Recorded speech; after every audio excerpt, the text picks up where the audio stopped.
Theta अगर angle मान लिया जाए वेक्टर पी और वेक्टर ई के बीच में, तो this angle is zero. Dipole is placed along the electric field.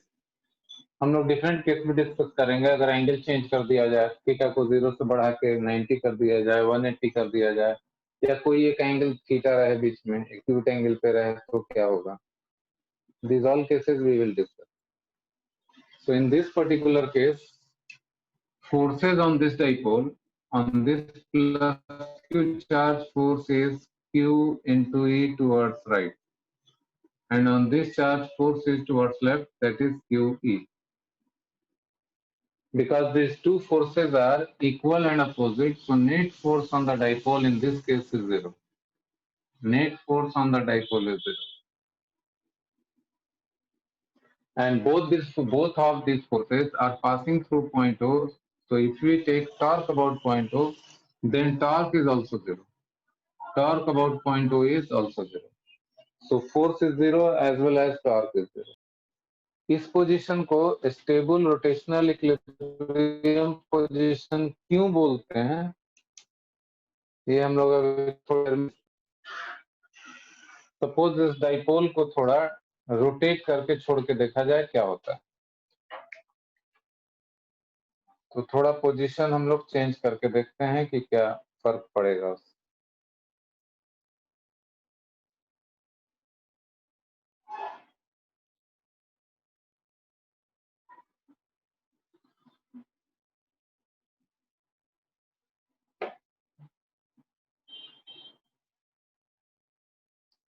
Dipole का ओरिजिनल पोजीशन इस लाइन पे था, थोड़ा इसको टर्न कर देते हैं by an angle theta.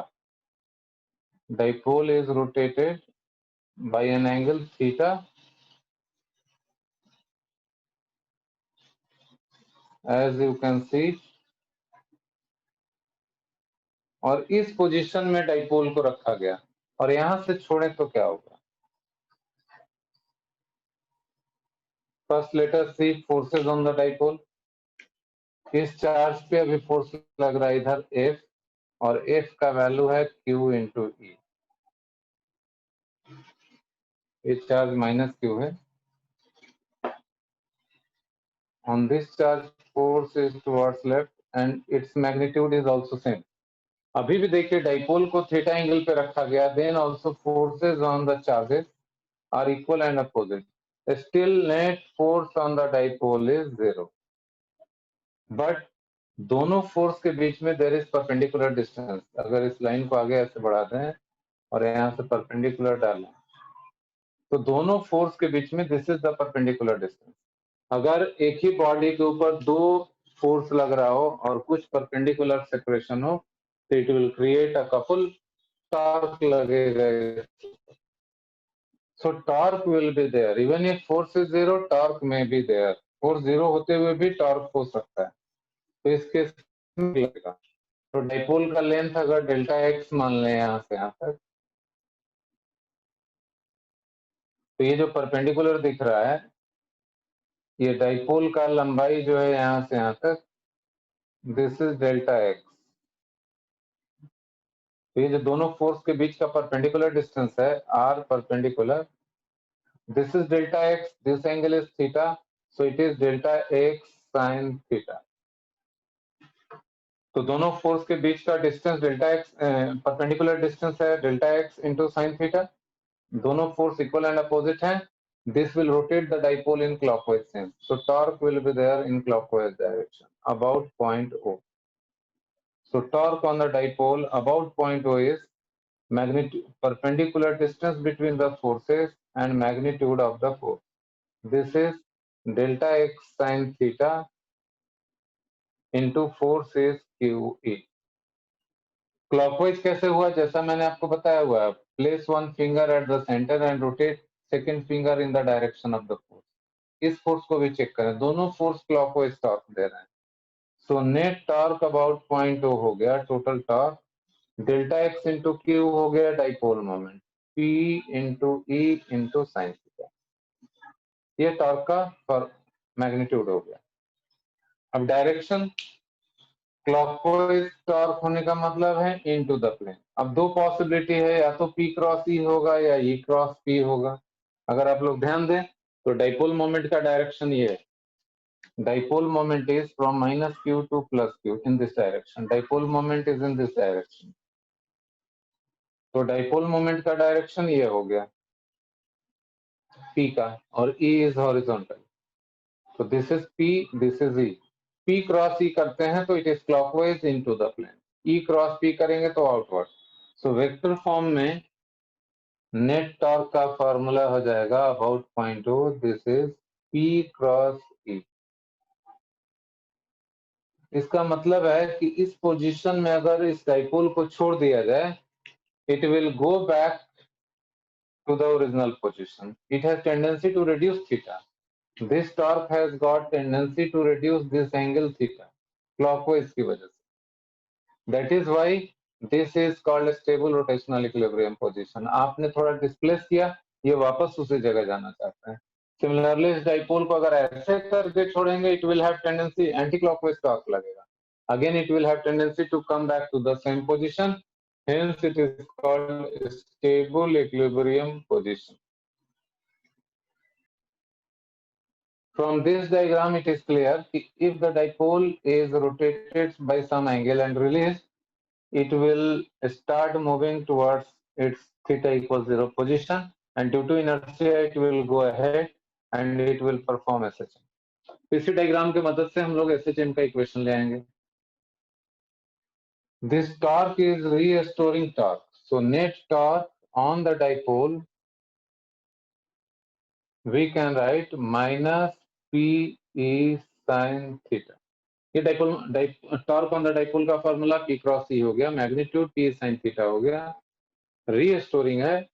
Theta का डायरेक्शन एंटी क्लॉकवाइज है और टॉर्क लग रहा है क्लॉकवाइज, इसलिए एक माइनस साइन लगा है, और टॉर्क हो जाएगा moment of inertia into d2 theta by dt square.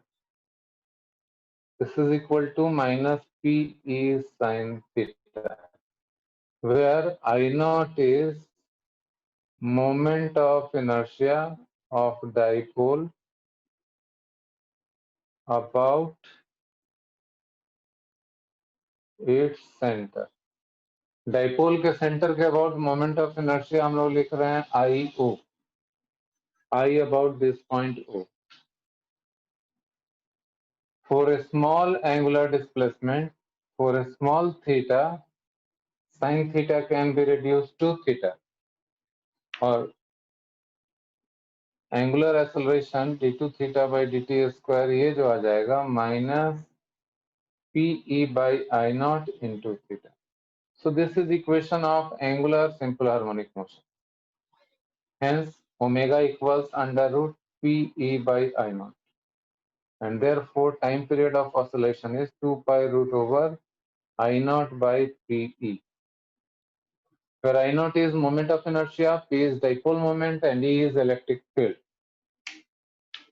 हम लोगों ने चार केस डिस्कस कर लिया SHM का। एक तो ये केस हो गया, दूसरा रिंग के एक्सिस पे डिस्कस किया था, और बाकी दो चार्ज के बीच में एक तीसरा चार्ज है, तो along the axis and perpendicular to the axis. Second case भी समझ लेते हैं। पहला केस तो थीटा 0 हो गया, दूसरा केस ये हो गया एट एन एंगल थीटा, और तीसरा केस ले लेते हैं जब टॉर्क मैक्सिमम होता है।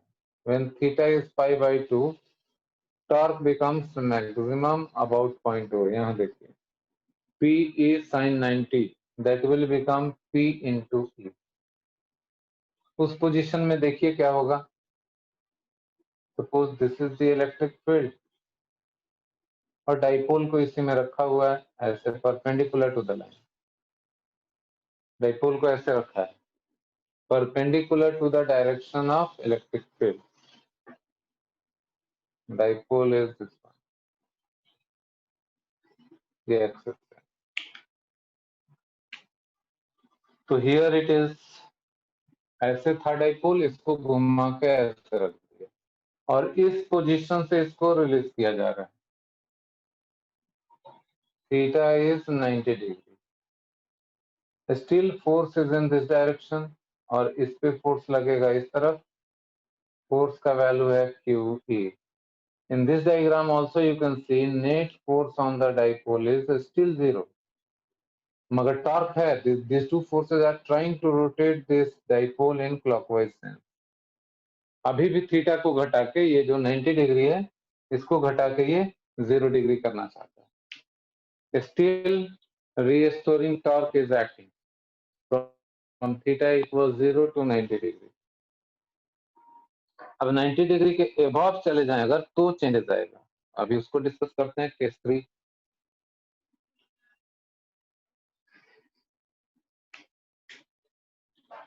The dipole is placed along the same line but reverse करके रखा गया है.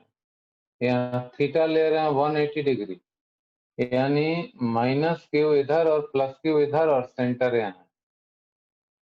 Now dipole moment is in this direction and electric field is towards right. You can see now on this charge force is towards left and on this charge force is towards right. So force is Q into E. Force का magnitude QE है. Still net force on the dipole is 0. क्यों 0 हो रहा है यहाँ देखिए, इस charge पे फोर्स लेफ्ट साइड है और इस चार्ज पे फोर्स राइट साइड है, दोनों कैंसिल. टॉर्क भी 0 है, about 0.2. Torque is 0, force is 0 और ये कंडीशन कहलाता है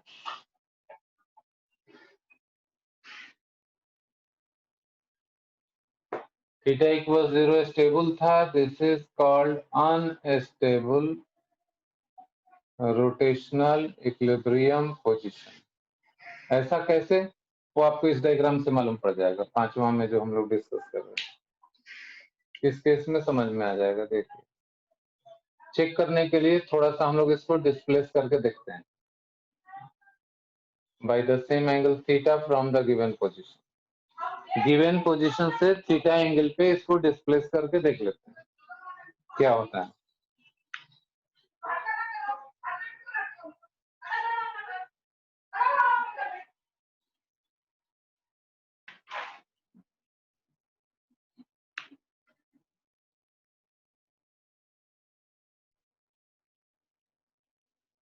डाइपोल को थीटा एंगल से डिस्प्लेस कर दिया गया. ऐसे था, ऐसे कर दिया गया, तो माइनस क्यू चार्ज यहाँ आ गया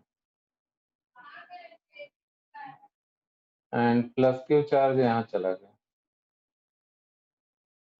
due to this electric field इस पे फोर्स लगेगा इधर QE और इस पे लगेगा राइट साइड में. Still you can C net force on the dipole is 0. ये एंगल थीटा है.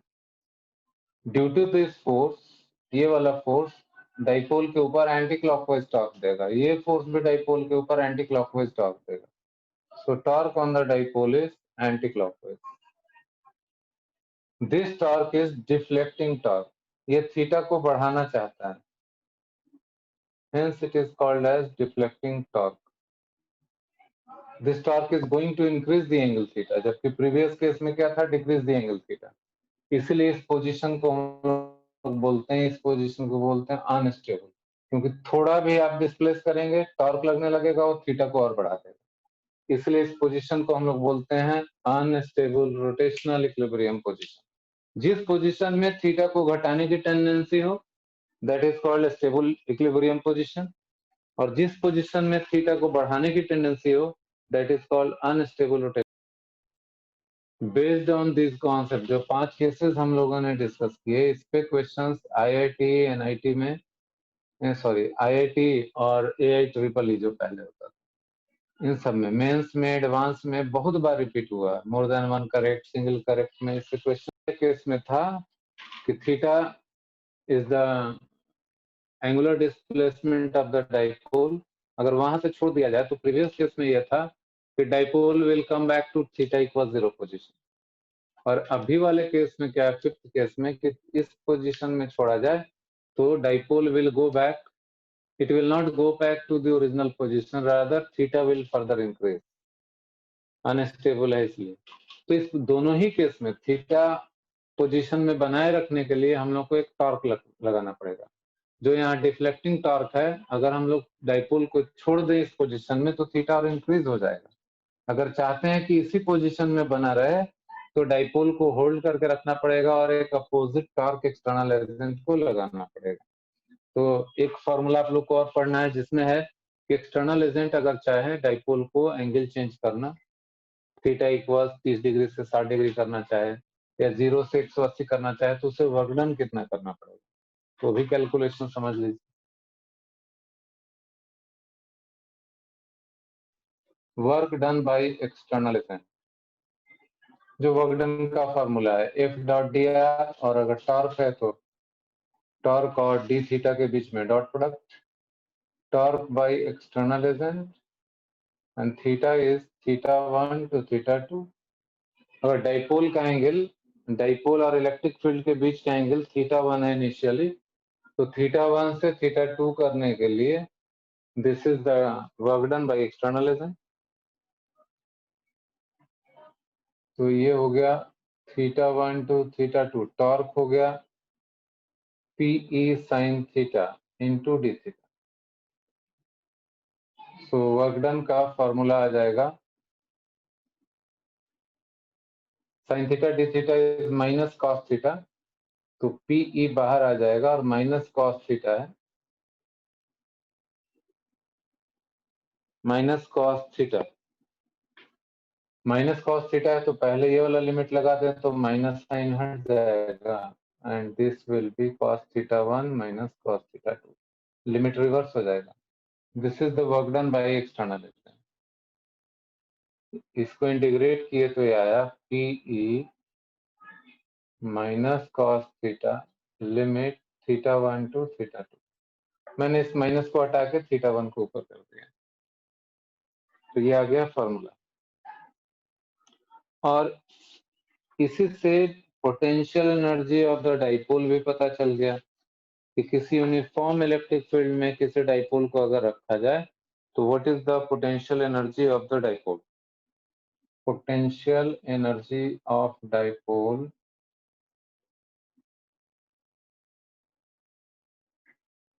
in a uniform electric field is given as U equals minus P dot E,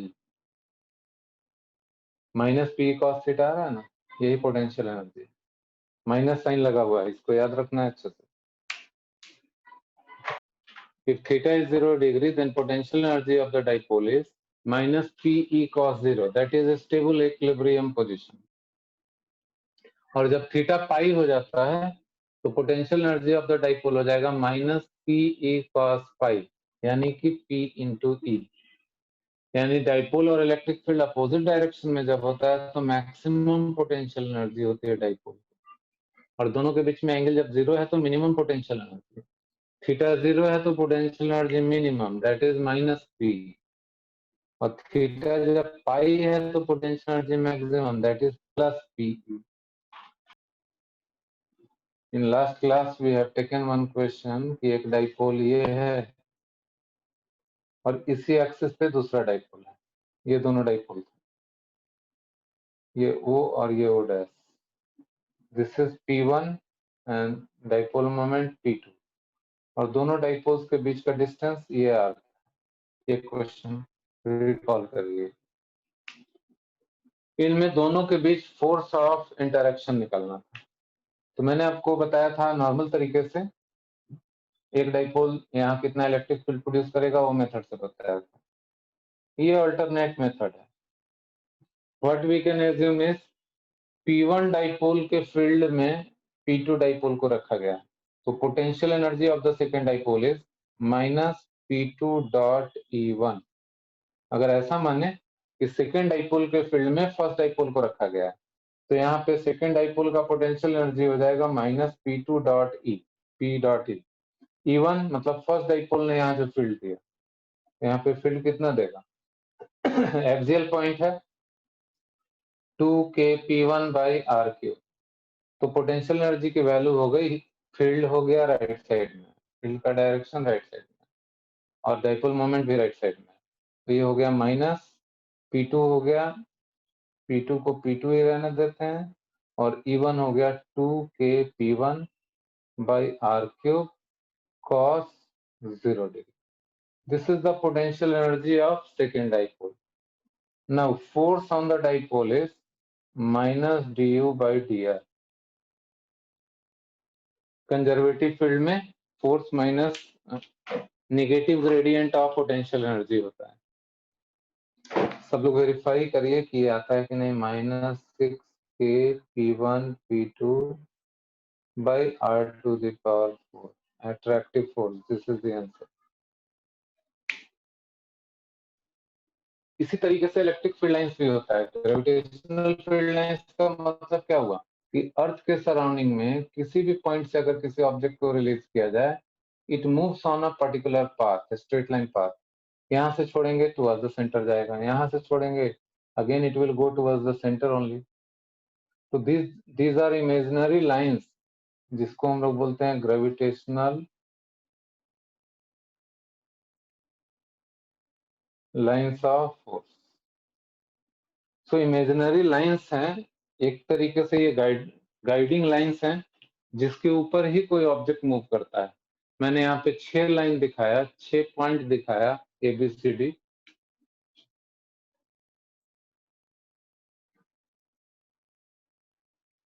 ABCDEF, इन 6 के 6 पॉइंट में किसी भी पॉइंट से object को छोड़ा जाए तो जो लाइन डॉटेड लाइन दिख रहा है उसी लाइन पे जाएगा। ये लाइन गिवन पॉइंट और अर्थ के सेंटर को कनेक्ट करने वाला line.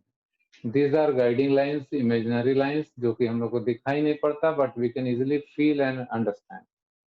These are called gravitational lines of force, जो कि ग्रेविटेशनल फील्ड में होता है। इसी तरीके से इलेक्ट्रिक फील्ड में इलेक्ट्रिक लाइंस ऑफ फोर्स होता है और मैग्नेटिक फील्ड में मैग्नेटिक फील्ड लाइंस होता है।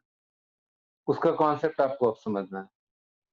तो जैसे अभी हम लोग ग्रेविटेशनल फील्ड लाइंस की बात कर रहे थे, इलेक्ट्रिक फील्ड लाइंस का भी कॉन्सेप्ट बिल्कुल सिमिलर है। ये इमेजिनरी कर्व होता है जो इलेक्ट्रिक फील्ड में ड्रॉ किया जाता है, और ड्रॉ इस तरीके से किया जाता है कि टेंजेंट अगर आप किसी पॉइंट पे ड्रॉ करें, it gives you the direction of electric field at that point.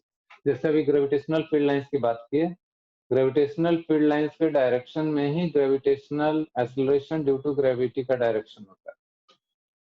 उसी तरीके से इलेक्ट्रिक फील्ड लाइंस जहां भी ड्रॉ करेंगे, उसके किसी भी पॉइंट पे आप टेंजेंट ड्रॉ करिए, उस पॉइंट का इलेक्ट्रिक इंटेंसिटी का डायरेक्शन बताएगा। Suppose this is an electric line of force. इसके किसी भी पॉइंट पे, यहाँ पे पॉइंट P है और यहाँ पे पॉइंट Q है, तो यहाँ पे अगर टेंजेंट ड्रॉ करेंगे, it will give direction of electric field eight point P। Point Q पे टेंजेंट ड्रॉ करेंगे तो it will give direction of electric field, electric intensity at point Q। Gravitational field lines भी वैसा ही था। This is the earth, यहाँ से object छोड़ा जाए तो ये ऐसे जाता है।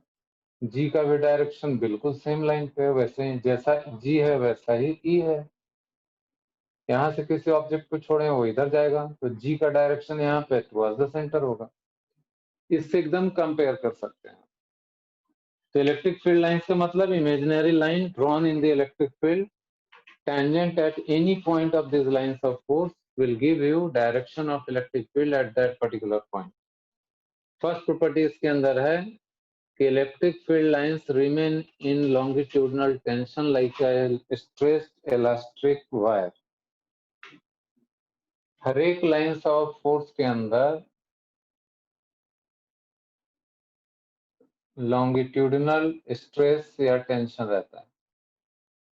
मतलब ये लाइंस ऑफ फोर्स जो दिख रहा है आपको, they remain in longitudinal tension. Stretched elastic wire जैसा होता है, उसके जैसा ये बिहेव करता है। This is the first property. और सेकेंड प्रॉपर्टी क्या है? सेकेंड प्रॉपर्टी ये है कि बहुत सारे लाइंस ऑफ फोर्स आसपास रहेंगे तो they repel laterally.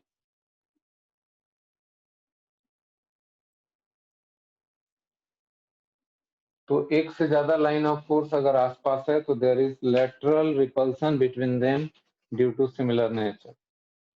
Third important point इसमें क्या है कि line of force, electric line of force जब भी स्टार्ट होगा पॉजिटिव चार्ज से स्टार्ट होगा, और जब भी टर्मिनेट होगा तो नेगेटिव चार्ज पे टर्मिनेट होगा। अगर नेगेटिव चार्ज अवेलेबल नहीं है then it will terminate at infinity, it will go up to infinity.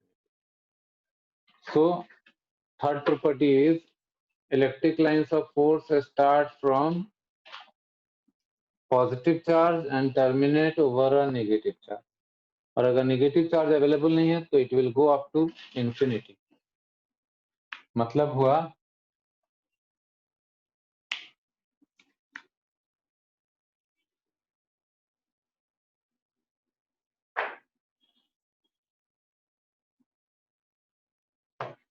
इसका स्टार्टिंग या ओरिजिन कहाँ है? स्टार्टिंग पॉइंट है पॉजिटिव चार्जेस और टर्मिनेटिंग पॉइंट कहाँ है?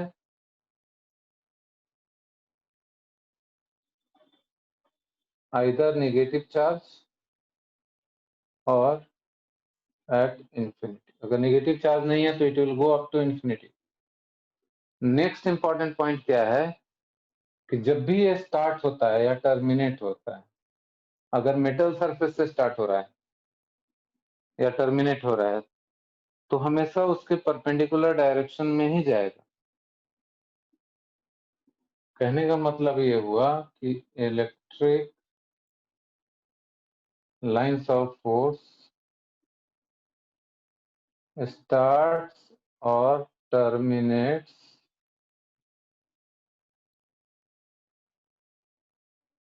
terminates over conductor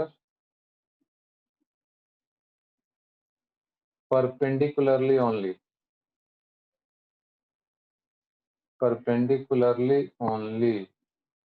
यानी किसी भी कंडक्टर से लाइन ऑफ फोर्स स्टार्ट हो रहा है तो 90 डिग्री पे ही स्टार्ट होगा और अगर टर्मिनेट हो रहा है तो 90 डिग्री पे ही टर्मिनेट होगा. ऐसा क्यों? वो आप इस एग्जांपल से समझिए. सपोज ये एक कंडक्टर है, पॉजिटिवली चार्ज कंडक्टर है, तो मैंने आपको ये बताया कि इलेक्ट्रिक लाइन ऑफ फोर्स हमेशा इसके परपेंडिकुलर डायरेक्शन में ही स्टार्ट होगा और टर्मिनेट भी होगा तो भी परपेंडिकुलर ही टर्मिनेट होगा. ऐसा क्यों होता है वो आपको समझना है. Suppose electric field lines perpendicular direction यहाँ पे ये इस पॉइंट पे. सपोज परपेंडिकुलर नहीं है, इलेक्ट्रिक फील्ड लाइंस परपेंडिकुलर नहीं है, इस एंगल पे. जिधर इलेक्ट्रिक फील्ड लाइन है उसी डायरेक्शन में इलेक्ट्रिक फील्ड है. सपोज वर्टिकल से theta angle. At this point we are assuming कि इलेक्ट्रिक फील्ड लाइन परपेंडिकुलर होना चाहिए, जैसा यहाँ लिखा है, परपेंडिकुलर नहीं होके परपेंडिकुलर से थीटा एंगल. तो इस इलेक्ट्रिक इंटेंसिटी का दो कंपोनेंट होगा, एक हो जाएगा इधर ई कॉस थीटा और दूसरा हो जाएगा tangential to this conductor, that is E sine. तो होगा क्या, इस कंडक्टर के अंदर, this is conductor, positively charge हो या नेगेटिवली चार्ज हो कोई फर्क नहीं पड़ता. तो इस कंडक्टर के अंदर जितने फ्री इलेक्ट्रॉन्स होंगे, this component of electric field will apply an electric force minus e into e cos theta. Free electron अगर है, दिस इज फ्री इलेक्ट्रॉन, तो फ्री इलेक्ट्रॉन के ऊपर जो फोर्स लगेगा q into E, that is minus E into E. इस component की वजह से फोर्स लगेगा Q E cos theta. Minus आने का मतलब है कि फील्ड का डायरेक्शन इधर है और फोर्स इधर लगेगा. इन कंडक्टर को छोड़ के इलेक्ट्रॉन भाग नहीं सकता है तो नॉर्मल रिएक्शन से बैलेंस हो जाएगा. मगर ड्यू टू दिस कंपोनेंट, ये हुआ F1, एक दूसरा फोर्स लगेगा minus E into sine theta. Conductor के अंदर जितने भी फ्री इलेक्ट्रॉन्स हैं, due to this force, due this component, एक फोर्स लगेगा टेंजेंशियल डायरेक्शन में opposite to this field. Tangential direction में जब फोर्स लगेगा then electron will start moving on this conductor. और इलेक्ट्रॉन का फ्लो होने का मतलब है कि there is a current in the conductor. तो इस कंडक्टर को किसी भी इलेक्ट्रोमोटिव फोर्स या बैटरी से जोड़ा नहीं गया है and there will be current flowing on the conductor which is against the law. Conductor के अंदर कोई करंट फ्लो नहीं होना चाहिए unless until we provide some source. किसी सोर्स से जब तक इस कंडक्टर को नहीं जोड़ेंगे तब तक करंट फ्लो नहीं होना चाहिए. तो ये कंपोनेंट ऑफ इलेक्ट्रिक फील्ड जो है ये बता रहा है कि फ्री इलेक्ट्रॉन्स पे ये फोर्स लगेगा और इलेक्ट्रॉन को सरफेस पे दौड़ाना चालू कर देगा. It means this force should vanish. ये वैनिश होने का मतलब है कि sine theta should become 0, then theta should become 0। ये थीटा 0 होने का मतलब है कि electric field is perpendicular to the surface, therefore he is perpendicular to the conductor, conductor से परपेंडिकुलर।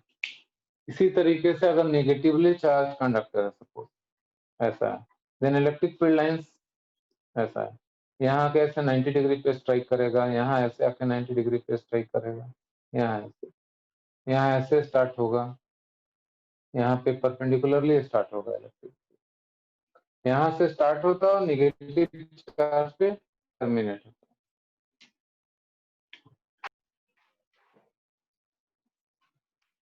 नेक्स्ट प्रॉपर्टी है कि number of field lines, electric lines of force को ही फील्ड लाइंस बोल रहा हूं मैं, ये चलिए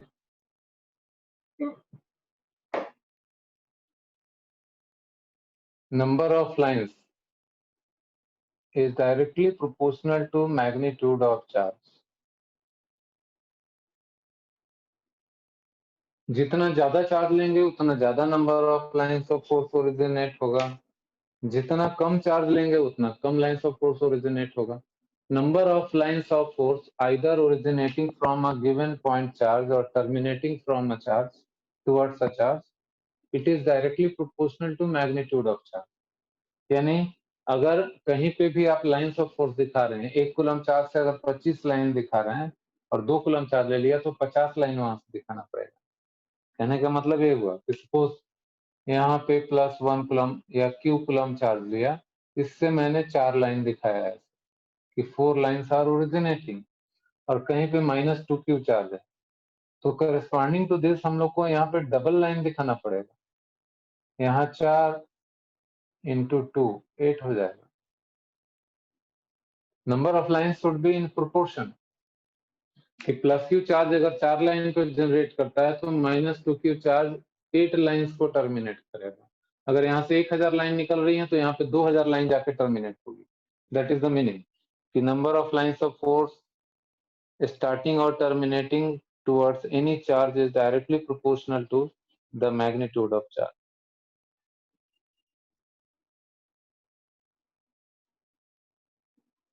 इसके बाद एक और प्रॉपर्टी ये है कि 2 इलेक्ट्रिक फील्ड लाइंस कभी भी इंटरसेक्ट नहीं कर सकते।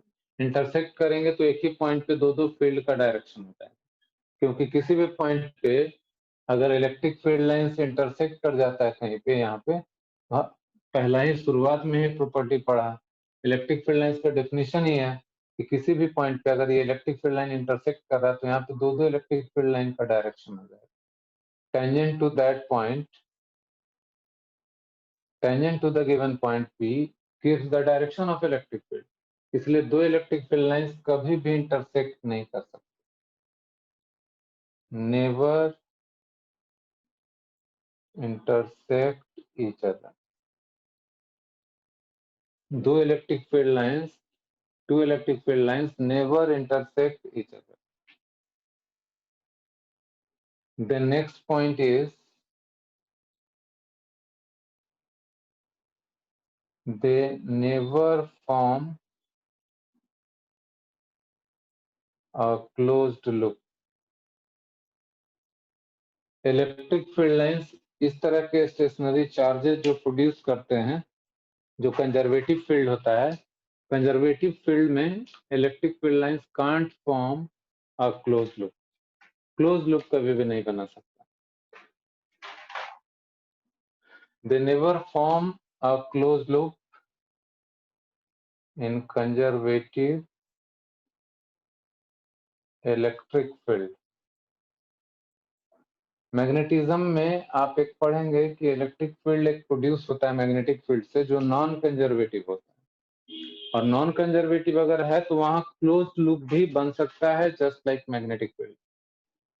तो इसी प्रॉपर्टी से जुड़ा हुआ है कि जितना ज्यादा लाइन ऑफ फोर्स उतना ही ज्यादा मैग्नीट्यूड ऑफ चार्ज, जितना ज्यादा मैग्नीट्यूड ऑफ चार्ज उतना ही स्ट्रॉन्ग इलेक्ट्रिक फील्ड। तो एक और पॉइंट बनाया जा सकता है इससे कि the number of electric lines of force passing through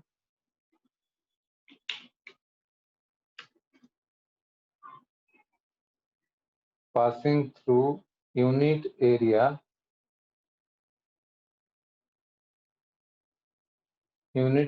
perpendicularly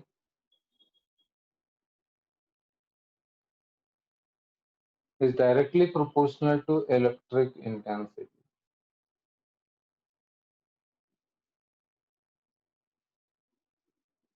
Is directly proportional to electric intensity at that point. पहला एग्जांपल लेते हैं मोनोपोल का कि how lines of force starts और टर्मिनेट्स ओवर अ चार्ज. पहला केस लिया जाए monopole. कोई भी पॉइंट चार्ज अगर पॉजिटिव है तो लाइंस ऑफ फोर्स इससे जाता हुआ दिखेगा, इससे स्टार्ट होता हुआ दिखेगा एक सिमेट्रिक तरीके से. और अगर नेगेटिव चार्ज है कहीं पे तो लाइन ऑफ फोर्स इस पे टर्मिनेट होता हुआ दिखेगा. आप लोग भी अपने कॉपी में रफली इसको ड्रॉ करिए ताकि एक बार में प्रैक्टिस हो जाए. ये minus Q charge plus Q charge से ओरिजिनेट हो रहा है और माइनस क्यू चार्ज पे टर्मिनेट हो रहा है. इसी तरीके से सेकंड केस लेते हैं. एक लाइन पे यहाँ पे प्लस क्यू चार्ज है और यहाँ पे भी same amount of charge. Both the charges are equal.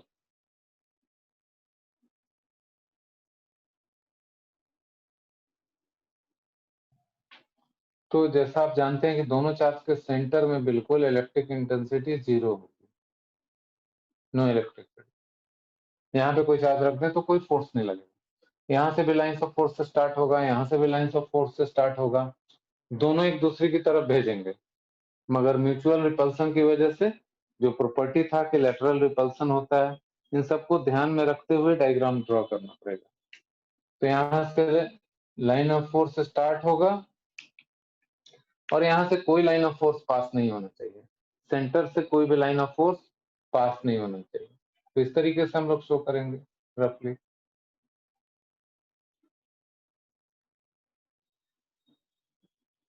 और दोनों ही चार्ज के लिए सिमेट्रिकल होगा. इस तरीके से लाइन ऑफ फोर्स दिखाएंगे हम लोग.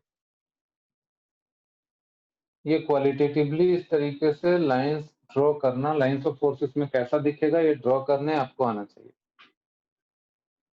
तो इस तरीके का आप दिखाइए, अपने अपने कॉपी में ड्रॉ करिए सभी लोग. This is how we can show the lines of force.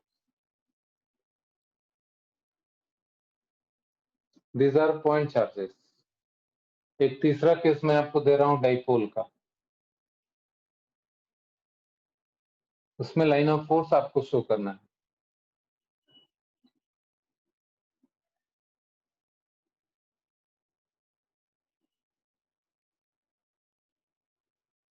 यहाँ का चार्ज है प्लस क्यू और यहाँ का चार्ज है minus Q.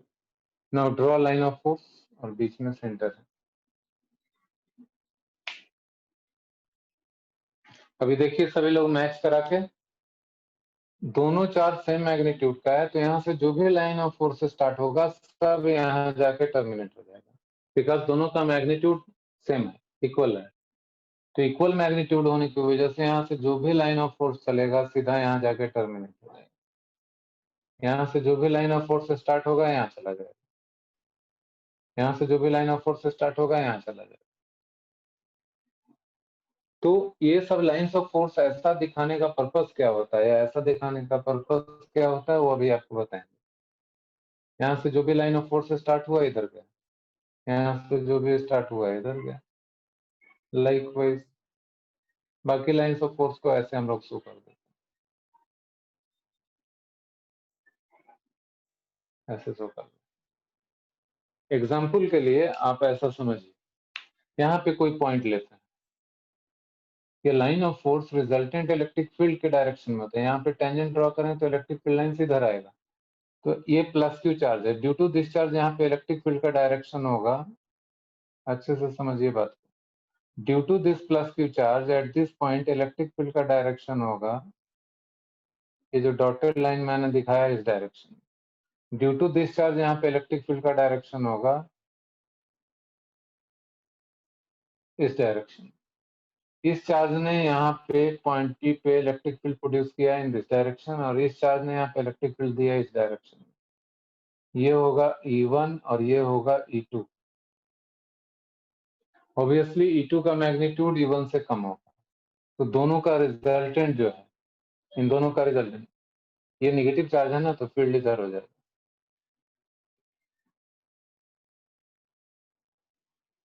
At the same time E2 का मैग्नीट्यूड जो है that will be smaller than E1, that will depend on this distance. इस पॉइंट पे charge plus Q charge produced a field E1 radially direction में, और minus Q charge ने भी radial direction में प्रोड्यूस किया टुवर्ड्स द चार्ज E2, और E2 का मैग्नीट्यूड E1 से कम होगा। That will depend on the distance, कि डिस्टेंस में क्या अंतर है, और इन दोनों का रिजल्टेंट फील्ड इधर आएगा। दैट इज वाई यहाँ पे इलेक्ट्रिक फील्ड लाइन ऐसे जा रहा है, यहाँ पे टेंजेंट खींचेंगे तो रिजल्टेंट फील्ड का डायरेक्शन दिखाएगा।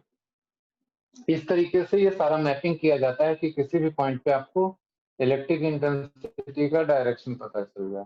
यहाँ पे इलेक्ट्रिक इंटेंसिटी का डायरेक्शन अलोंग द लाइन होगा। तो सबको समझ में आ जाना चाहिए कि ऐसा क्यों दिखा रहे हैं।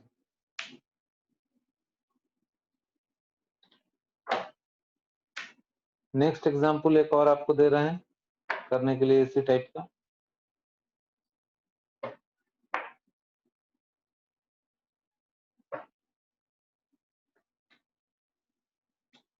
इसमें जितने लाइंस दिखाए, जितना यहाँ से स्टार्ट हो रहा है उतना टर्मिनेट हो रहा है। तो जितना मैंने दिखाया 1 2 3 4 5 6 7, तो हमेशा 7 ही दिखाए, कोई जरूरत नहीं, इसमें और बढ़ाया जा सकता है नंबर ऑफ लाइन। अब मान लीजिए एक लाइन पे 2 चार्ज है,